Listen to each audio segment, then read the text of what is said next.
Oh, oh, I need to come off. Oh, I'm really into one. That is amazing.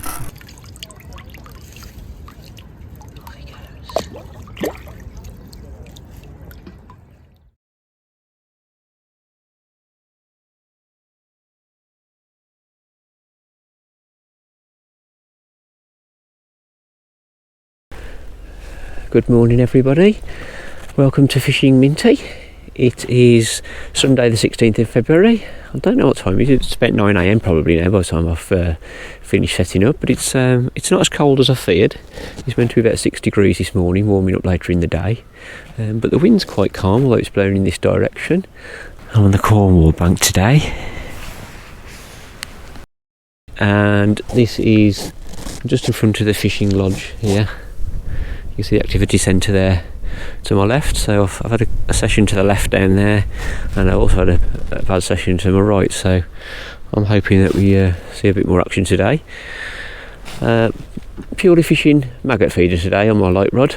I have got a carp rod out, which I'll be fishing various pop-ups or bottom baits with PVA bags. We'll see how we go with that. I'm not expecting anything. It'd be a nice surprise if I do catch something on that rod, but the main focus really is just to concentrate on the light rod, and just constantly monitor that and do lots of frequent casting on that particular rod. But anyway, we'll see how we get on, and hopefully we'll have some fish to report soon. So on today's side tray we've definitely got a mixture of two tactics, from one extreme to the other. For my light rod, pure and simple, a few different sized and weighted maggot feeders, pint of maggots, obviously my usual essentials. For the carp rod though, I've got a few more bits. I've got my EVA bag with all my PVA stuff in to keep it nice and waterproof. I've got some cloudy sticky baits, manila liquid to glug my PVA bags, and in the PVA bags I'll put a variety of 6mm and 4mm krill and bloodworm pellets inside the PVA bag, and then we've got various pop-ups and wafters and bottom baits to put on the carp rig. So this half of the side tray is all kind of carp set up to try and get something on that sleeper rod. This is quite a popular carp peg. I've seen them caught by carpers and by match anglers in a handful of times I've walked around the lake really, so it's definitely a place that carp frequent, so hopefully we'll be in luck today. But as I say, my main line of attack will be my light rod with a maggot feeder, so let's get that set up and let's get fishing. So this is the terminal tackle I've got on my Preston Ascension 10.5 foot light feeder rod. I've got the 1/2 ounce tip in, so it's nice and light and delicate to pick up any minor indications. There's the tip, you can see that. I've got 12mm Preston Absolute braid running down to about 50cm, 30cm maybe, something like that. Piece of Gardner Pro 0.35mm mono, so it's nice and thick and durable to take up any kind of abrasions that we get. We've got a Guru Super type line stop, which is stopping my little snap swivel from progressing where I want it to be.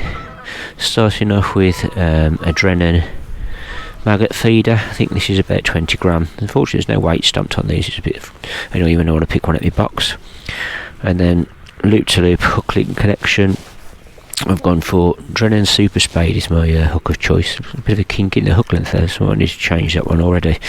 But yeah, so the Drennan Super Spade pre-tied hook lengths, they're 35cm long, but they're actually nice strong lines. So they're a £5 breaking strain line to a size 16 hook. So the ones I was using before, the Preston N20s I think they were, I thought they were quite weak lines to the size of hook, so I decided to, after losing a few in the last session and getting a few breaks off, so I decided to change up to a stronger hook length material. So anyway, better start fishing, so let's see how we get on. So this is the rig I've got on my Carp setup. Starting from the top, we've got an ESP tungsten sinker stop with a safety bead on that, so that can pop off if we get a break off.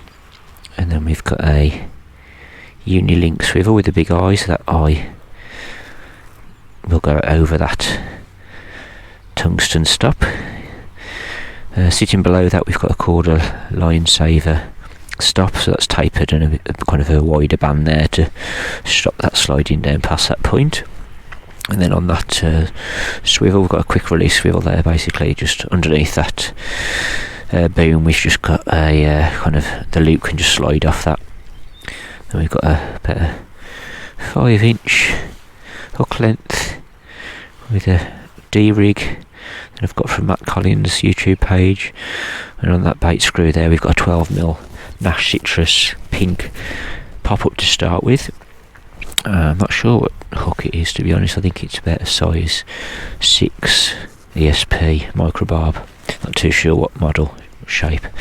And then running down to the end there, we've got a Palomar knot with again another quick release swivel with a, this is, I think it's a 30 gram bomb on that one, because I'm using my Nash Dwarf 6 foot 1 pound test curve, so there's only so much weight I can cast out with this particular rod, but it's a nice light and ready to go setup. So this will be my spare rod today while I'm fishing the Maggot feeder on the other rod.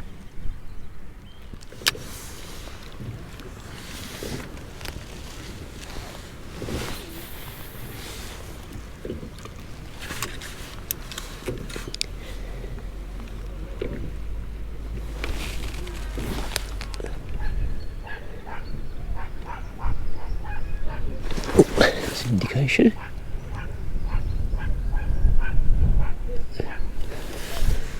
Just wait for it to go again. Yeah, oh, let's go to try that.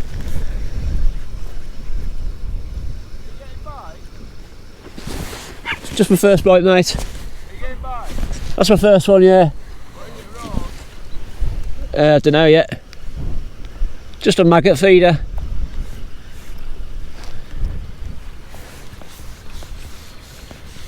Perch. Little tiny perch. Yeah. Hopefully there'll be more.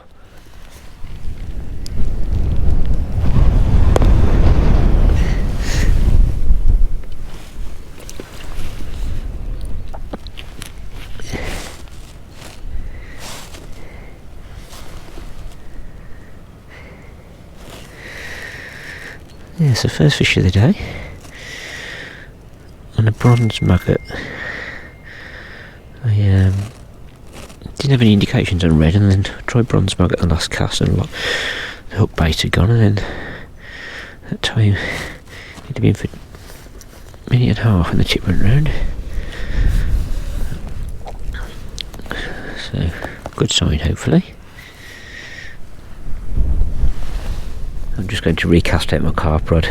As you can see there, I've got a little PVA bag filled with 6mm and 4mm pellets, which is just sitting in a lug of sticky baits, manila cloudy liquid. And I've got a 12mm sticky baits krill boilie on the bait spike on the D-rig. So yeah, I'll just twist the hook around that PVA bag a couple of times, then cast it back out to where I was fishing before. So one thing I've just noticed is that my Preston Thermatech heated seat pad has got the purple flashing light of doom. I had that during my last match, and apparently it's when it gets wet. So I thought, well, okay, fair enough, now I know, I'll keep it dry in future. But today it is a perfect dry day. There's not any rain in the sky or in the clouds or anywhere, no dampness, and we've got this purple flashing light. So I don't know whether because it's got wet once it's terminal damage, but I'll definitely have to return this now, which is a shame, because it has been making a big difference. I've been using it over winter. It's lovely and warm But like I say, in the last match it did get really wet and stopped working, so that was frustrating, and I thought and I hoped it was a one-off occasion, but now it's, even though it's dry, it's still doing it, so it's a shame. Hopefully it's a one-off and we can get it a new one and it'll be okay. We'll have to see about that.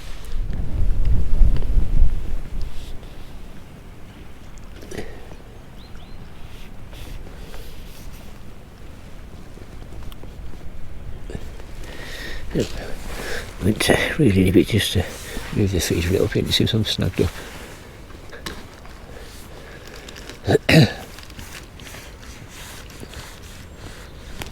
Looks like I've lost. The line is broke. Well, it's not the line. The braid is broke. It's frustrating.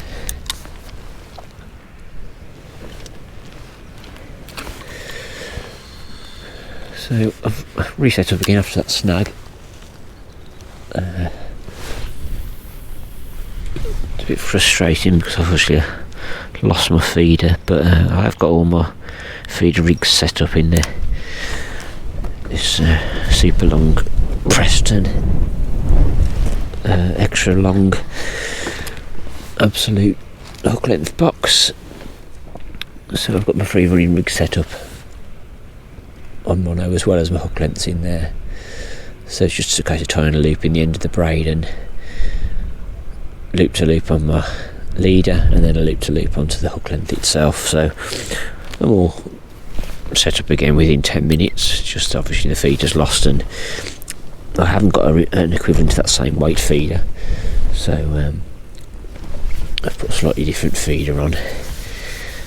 It's a bigger one, but I obviously won't fill it to the max. It's 30 gram weight, so I think it's a bit heavier, and I've just had to re-clip up again because I'd lost quite a lot of braid. I think there's a snag about 10-15 metres out in front of me. Whether it's rocks or not I don't know, but I got caught on it earlier on and that time it just completely cut through the braid, so whether it's mussels or rocks or I wouldn't have thought it'd be weed to snap braid unless there was already a weakness in that braid or not.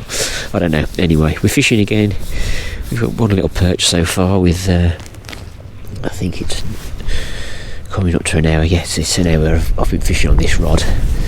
So we've lost a maggot, we've caught a little perch, and we've had a breakage, so let's see how we get on from here.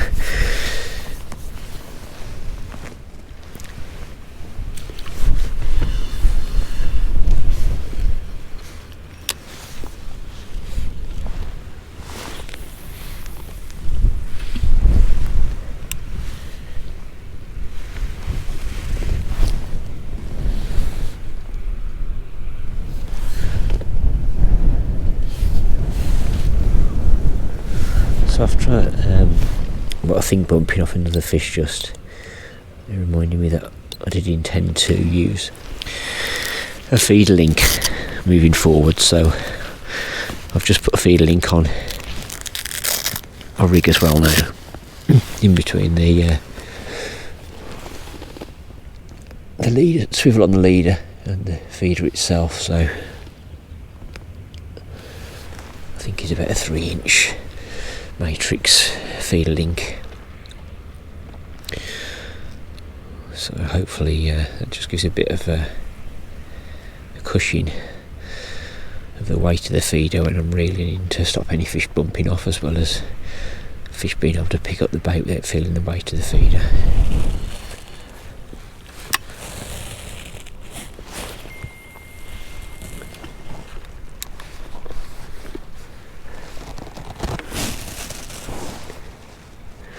Well, the sun's come out for us, it's warming up a bit as well, so hopefully more fish will arrive soon.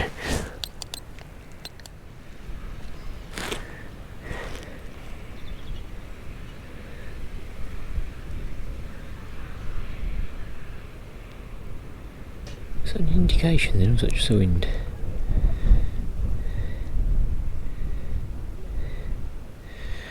Tip just seemed to bounce a bit, but it wasn't really kind of towards the line, it just seemed to be up and down rather than the line pulling it round.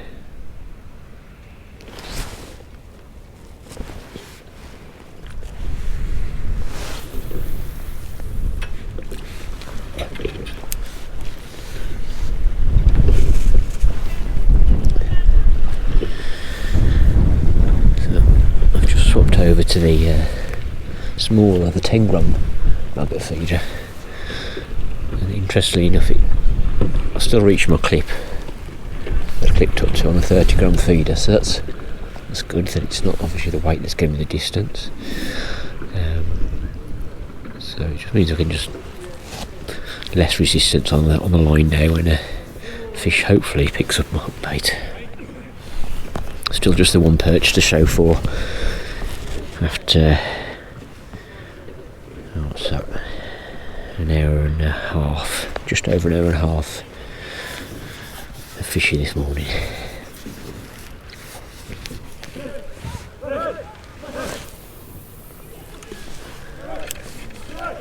So I brought some frozen dead pinkies with me just to throw away while I was here, because I thought they'd pass their best. But they have actually just defrosted on the bank. And there's a couple that are still orange, they haven't all gone black, so I thought we'll just try one on the hook along with the maggot feeder. So although the plan was today to lift by the maggot, dive by the maggot and just use that, no micro pellets, no ground bait at all today, just go for maggots. I am trying dead pinkies on the hook, so just to see whether that makes a difference, whether they are that, kind of shy biting today, that they just want something small and static rather than the wriggly larger sized maggot. So we shall see. I'm kind of half regretting at the moment not getting a fresh point of pinkies instead of maggots, and not preparing some micro pellets. The first time for a couple of years of fishing, not bringing any prepared micro pellets at all. Looks like it is affecting my fishing so far today, but we shall see. I did want to try it out without, just to see, but so far here it has been the micro pellets that have brought the bites on our previous sessions.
You can tell it's a bad day for the fish if even the cormorants aren't fishing. They're just all sitting on the edge of that platform there. I think 1, 2, 3, 4, 5, 5, maybe 6 cormorants I can count there. They've been there most of the day, just sitting stretching their wings. A couple of kind of glide bys, but I don't think I've seen any diving in the water in this particular area, so I guess that means there's no fish for them to eat and no fish for me to catch, apart from that one tiny little perch that I caught that was about the same size as the swim feeder.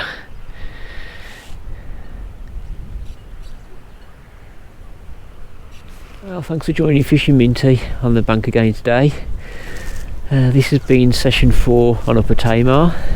It's probably the least impressive session so far. Maybe equally as disappointing as session 2. Who knows?